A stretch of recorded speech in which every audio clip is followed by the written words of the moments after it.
Federal Drive is presented by GEHA, Government Employees Health Association, proudly providing health and dental benefits to federal employees and their families. Visit GEHA.com. Energy-efficient homes can save money over time, but new requirements often increase costs at the front end. A recent Department of Energy analysis examined that trade-off and raised questions about how policymakers should balance affordability and long-term savings.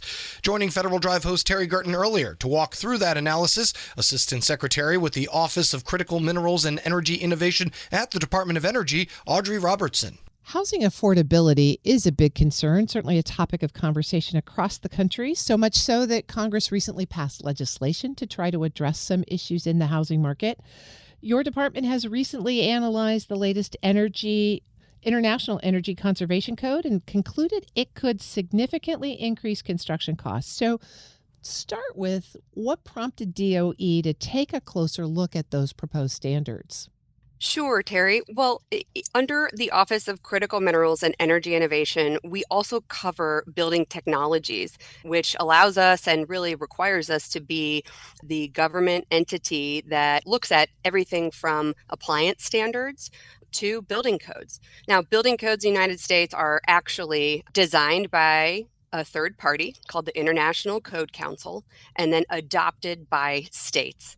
So it is in a multi-year, 2 to 3 year cycle. So the most recent set of proposed rules, when I became the Assistant Secretary and this responsibility became my responsibility, we decided to really look at the data. And everything under Secretary Wright and President Trump is about transparency. Here in the Department of Energy, we are numbers focused, we are data focused. And in trying to understand how these new codes were developed and why, we asked for an understanding of the data. And there are certain things that jumped out at me.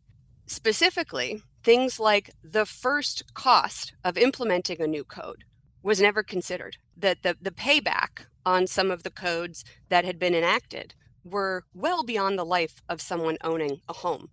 22 years, 40 years. The average across this new code standard is 11 years. And that's using assumptions that frankly, need some better support if they're going to move forward with that. Now, the set of standards and assumptions that are used to validate codes and develop them is really done by this third party. And the Department of Energy historically uses our resources to take the information that is provided and provide information back to them. And in looking at how that data impacted Americans, we were shocked. Specifically, you can go onto the Department of Energy website. We have a map, and you can click and see if your state adopts these building codes, the dollar increase in construction, the years of payback. These are just numbers. These are numbers that impact every American that's trying to buy a house today. And the concern we have is that the building codes being proposed are not creating value. They're not saving a material amount of energy.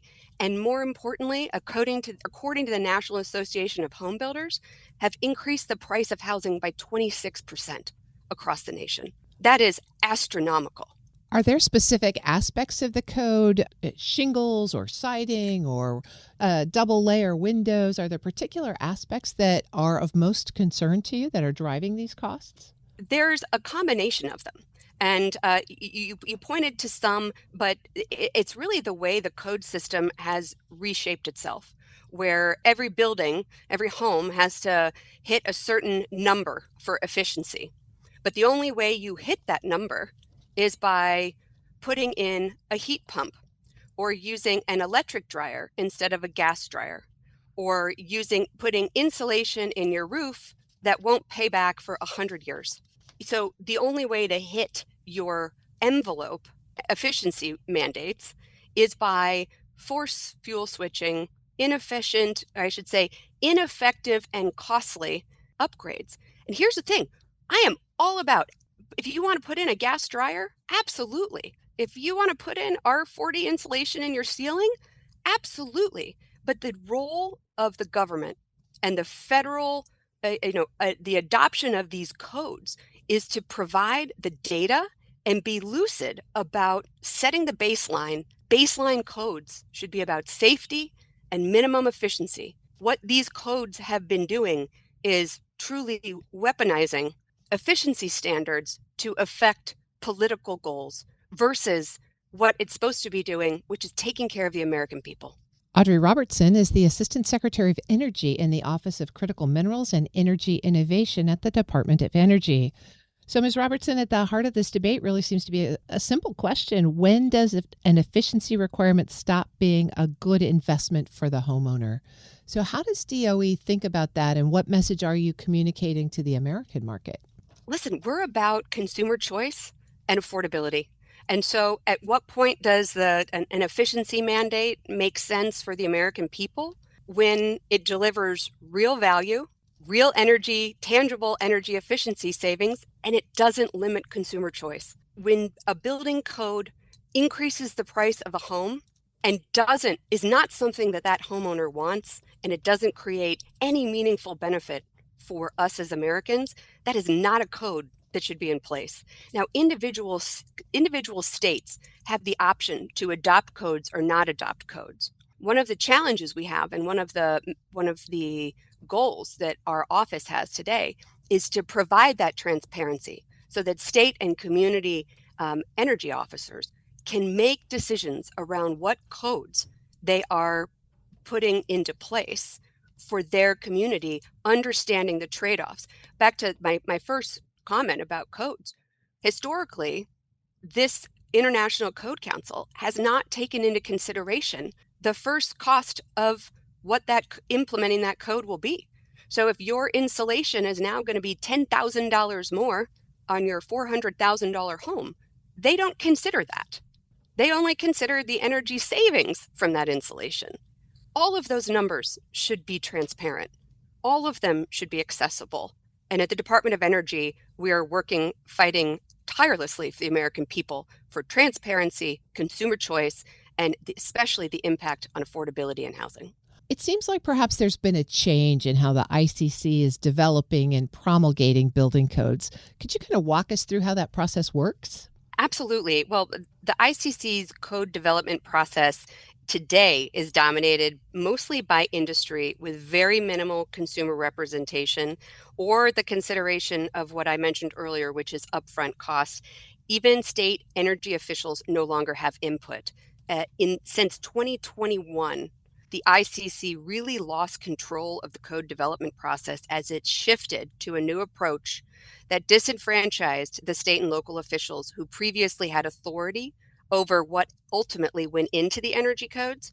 And since that time, the ICC faced a series of appeals. It has struggled, in our view, to find footing on code development. And in the process, they abandoned the traditional focus on energy efficiency, and they truly lost track of consumer interests. I sent a letter to the ICC earlier this year and urged it to refocus its code development process on the key tenets that we believe are not only our job, but are critical, which is affordability, transparency, fuel neutrality, and having a consumer choice component to what they're doing. But the ICC, insisted on pushing forward with, things like on-site energy generation and electrical vehicle infrastructure, essentially avoiding greenhouse gas emissions at the home, only to shift to electricity, which shifts greenhouse gas emissions. They were focused on things that every American might not be focused on, but in doing so, increasing the cost of your home. So we have really tried to work with ICC to put in place a cost analysis and a criteria that lays out what these costs will mean for Americans. And they have said in this cycle for the codes that they would like for every American to adopt and every state to adopt next year. For those codes, they are absolutely unwavering in they're not going to change their process. DOE has requested input on how it evaluates affordability and cost effectiveness in the building energy codes. As that work continues, what principles are you looking at to guide future building standards so that they continue to meet those objectives that you just laid out? Yeah, well, I thank you for bringing that up. I think we have just another week or two left where we've really gone out to the community and put this request for information out to understand how other people are thinking about these issues. Historically, ICC is the code. They're the folks that develop this. As we look to develop model code alternatives that identify low cost strategies that allow you to comply, be fuel neutral, and actually allow for consumer choice and preserve affordability, that is what we're trying to do. And that's what we're trying to, frankly, just seek information on. We don't think it would be very beneficial as a government entity to just say what they're doing is very bad and not look at what could be done. We have gone to them and tried to offer suggestions, ideas, and ways to modify what they're doing. And in this cycle of their code development, they're not interested. Audrey Robertson is Assistant Secretary of Energy at the Office of Critical Minerals and Energy Innovation at the Department of Energy. We'll post this interview at federalnewsnetwork.com/Federal Drive. Listen to the Federal Drive on demand. Subscribe wherever you get your podcasts.